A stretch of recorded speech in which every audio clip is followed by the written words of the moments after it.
dan saya melihat bahwa Kabupaten Pasuruan punya ruang yang besar untuk bisa mempengaruhi teman-teman yang ada di sekitar. Kalau saya melihat petanya kan ada kaitan dengan potensi pelanggaran hukum di daerah non pilkada, termasuk daerah yang sudah disebutkan tadi. Nah, hasil pendataan ternyata di ASN yang domisilinya di Kota Pasuruan itu memang banyak satkernya dari kota.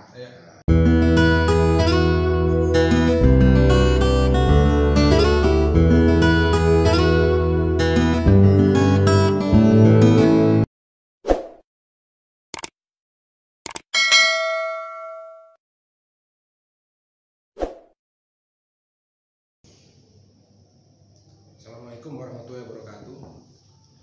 Jumpa lagi dengan podcast kawal kabar Kompas Pemilu Bawaslu Kabupaten Pasuruan. Tamu kita kali ini adalah tamu yang sangat istimewa ya. Beliaunya itu adalah Pak Frit Edward Siregar, Komisioner Bawaslu Republik Indonesia, yang kebetulan sekarang berada di Pasuruan, dan kita minta waktunya sebentar untuk diskusi ringan seputar Pilkada atau pemilihan 2020 dan daerah yang non pilkada. Saya sapa dulu Pak Frit. Apa kabar Pak Frit? Sehat Mas. Sehat ya, alhamdulillah. Ini tadi dari mana Pak Frit? Dari Jakarta langsung ke kemari, langsung ke Surabaya dan langsung ke Kota Pasuruan.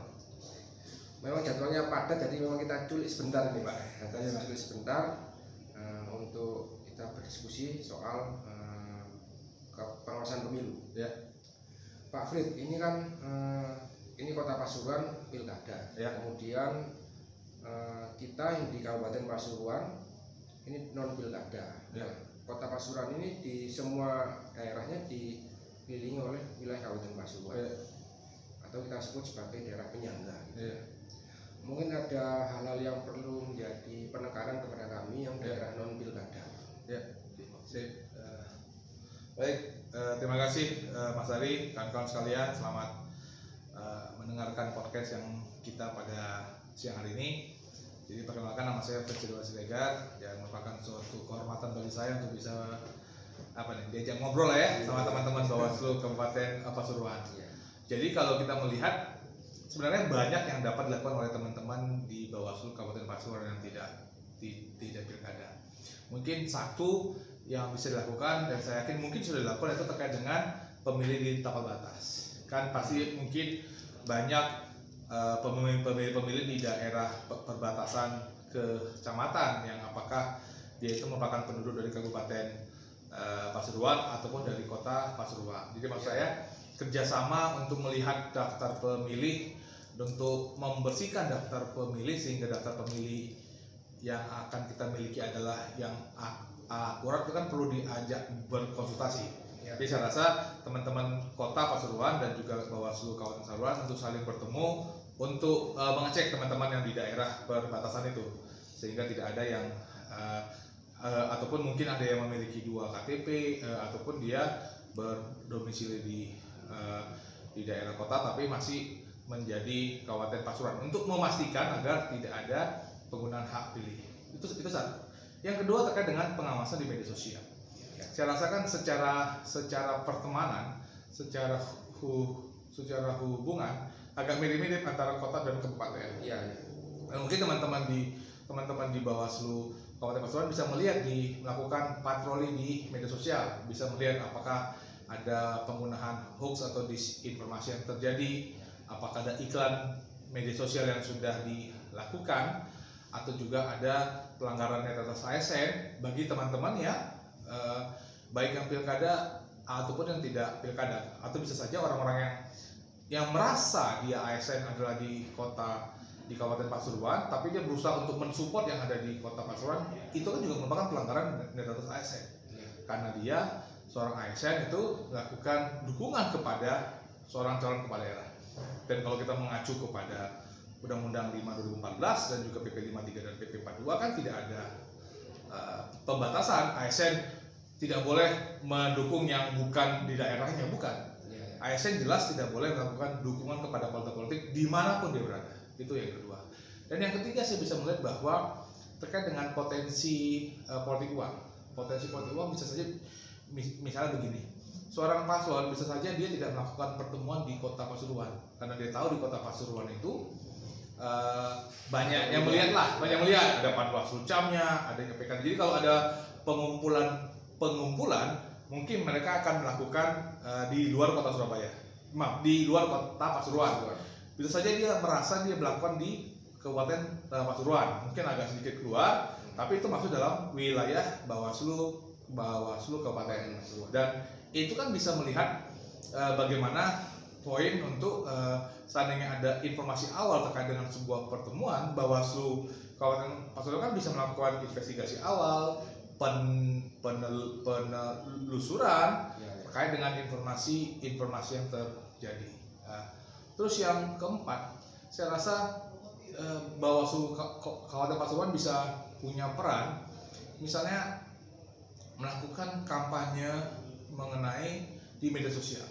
Misalnya kan kita bisa membuat meme-meme untuk tolak politik uang, daftarkan dirimu, cek dirimu ada di dalam TPS atau tidak. Itu kan meme-meme yang bisa muncul, yang bisa mensupport yang bukan pilkada. Ada 19 daerah pilkada di Jawa Timur, dan kita berbicara mengenai media sosial yang tidak lintas batas, dan kita mungkin pertemanannya saling bertautan tuh. Jadi kita sering lupa bahwa salah satu ide terbaik untuk mengatasi hoax dan disinformasi yang muncul di media sosial adalah mengisi atmosfer dengan berita-berita yang baik. Dan berita-berita yang mengajak laporkan, berani untuk melaporkan, tolak politik uang, jaga netralitas ASN, terapkan protokol kesehatan dalam proses kampanye, itu suatu informasi yang harus kita teruskan tuh. Dan saya melihat bahwa Kabupaten Pasuruan punya ruang yang besar untuk bisa mempengaruhi teman-teman yang ada di sekitar. Kalau saya melihat petanya kan ada Situbondo, ada Kota Surabaya, ada Banyuwangi, Jember, dan itu kira-kira di daerah sekitar Pasuruan juga kan. Dan saya rasa itu punya support, bisa memberikan support yang signifikan kepada teman-teman yang pilkada. Kalau daerah Kabupaten Pasuruan memang dikelilingi Pak, yang di sebelah sini utara ini Kota Pasuruan yang pilkada ya. Kemudian sebelah sini ke barat tuh Sidoarjo Pak. Dan sebelahnya lagi Kabupaten Mojokerto, dan yang selatan itu Kabupaten Malang. Hanya sebelah timur itu agak loncat ke Probolinggo, itu daerah Situbondo. Jadi memang kita secara praktis Kabupaten Pasuruan itu dikelilingi daerah-daerah yang pilkada.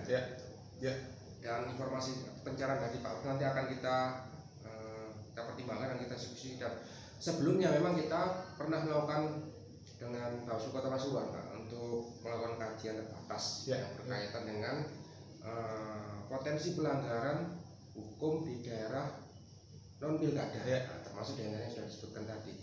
Nah, hasil pendataan ternyata di ASN yang domisilinya di Kota Pasuruan itu memang banyak satkernya dari kota. Nah, itu termasuk bagian dari sasaran kita untuk melakukan sosialisasi dan jadi meskipun dia tidak punya hak pilih di pilkada karena dia KTP-nya adalah KTP di Kabupaten Pasuruan, tapi dia punya kepentingan karena dia adalah ASN di situ. Jadi itu salah satu celah.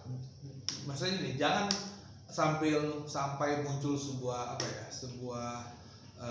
pendapat, saya kan bukan penduduk Kota Pasuruan, jadi saya bisa berkata apapun yang saya mau, saya bisa nge-like apa yang saya mau, padahal seorang ASN itu, seorang ASN kan dia sudah aturan ASN sudah melekat gitu loh. Kan seorang ASN itu jabatan itu melekat di dia gitu. Terlepas dia tinggal di mana, dan saya rasa itu perlu untuk tetap dilakukan proses penegakannya. Terima kasih Mas. Nanti akan kita lebih intensifkan soal termasuk meme-meme tadi, mendukung teman-teman daerah yang lain yang pilkada. Mungkin berikutnya Pak Frit, mungkin ada harapan bagi teman-teman yang pilkada yang sekarang 19 kabupaten kota di Jawa Timur, termasuk juga bagi daerah yang non pilkada. Baik, kepada teman-teman yang pilkada, saya selalu mengingatkan kawan-kawan bahwa jangan ragu dan jangan takut untuk melakukan fungsi pengawasan. Bapak Ibu tidak sendirian dalam melaksanakan tugas pengawasan. Ini adalah tugas kita bisa bersama. Kita selalu mendukung apapun yang Bapak Ibu lakukan. Ini merupakan sebuah tugas yang diberikan oleh undang-undang, dan oleh karena itu untuk menegakkan proses demokrasi yang ada di Jawa Timur ataupun khususnya di kota dan kabupaten itu merupakan tugas kita bersama. Termasuk juga teman-teman yang tidak pilkada bisa mensupport teman-teman yang melaksanakan pilkada.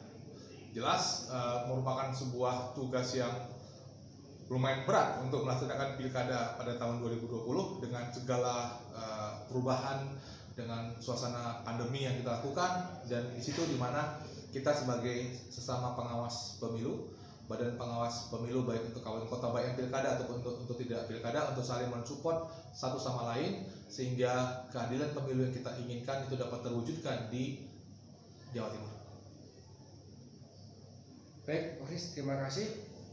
Selamat menjalankan perjalanan ini. Selain ke Jember, Pak. Saya ini langsung ke Jember, Pak. Langsung ke Banyuwangi. Banyuwangi besok ke Banyuwangi. Oke, terima kasih Pak Frit. Dan demikian bincang singkat kita dengan Pak Frit Edward Siregar, Komisioner Bawaslu RI. Sampai ketemu di edisi berikutnya. Assalamualaikum warahmatullahi wabarakatuh.